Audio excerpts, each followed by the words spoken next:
William Golding ya no tenía fe en la humanidad.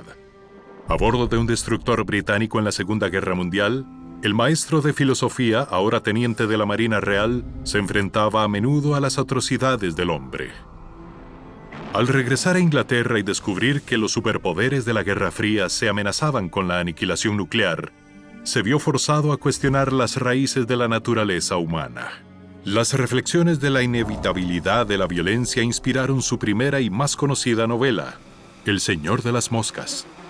Luego de ser rechazada por 21 editoriales, la novela se publicó finalmente en 1954. Su título proviene de Belcebú, el demonio asociado al orgullo y la guerra, dos temas centrales en la historia de Golding. La novela es una fría sátira de la clásica aventura en la isla, un género popular en que unos jóvenes naufragan y terminan en lugares exóticos. Los protagonistas de estas historias son capaces de dominar la naturaleza y de evitar los peligros de su nuevo entorno.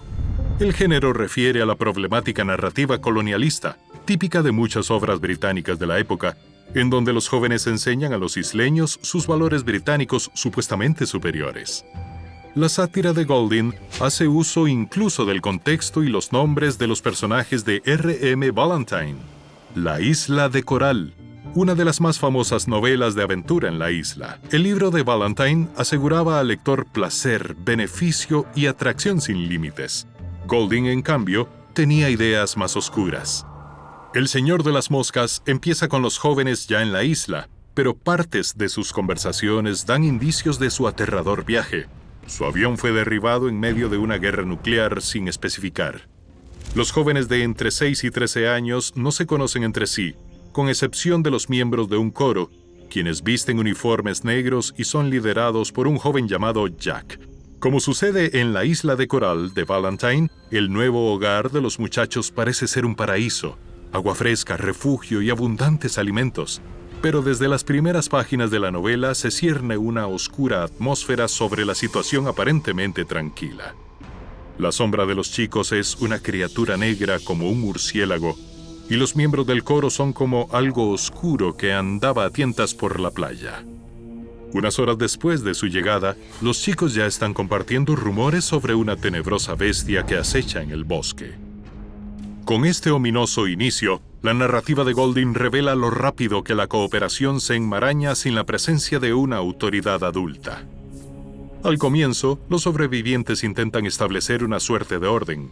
Un joven llamado Ralph sopla una caracola para reunir al grupo y delegar tareas, pero Jack y Ralph compiten por el liderazgo, así que el grupo se divide y los jóvenes ceden a sus instintos más oscuros. El grupo de chicos rápidamente se olvida de sus planes de rescate, silencian las pocas ideas razonables y siguen ciegamente a Jack hacia los límites de la isla y de la cordura.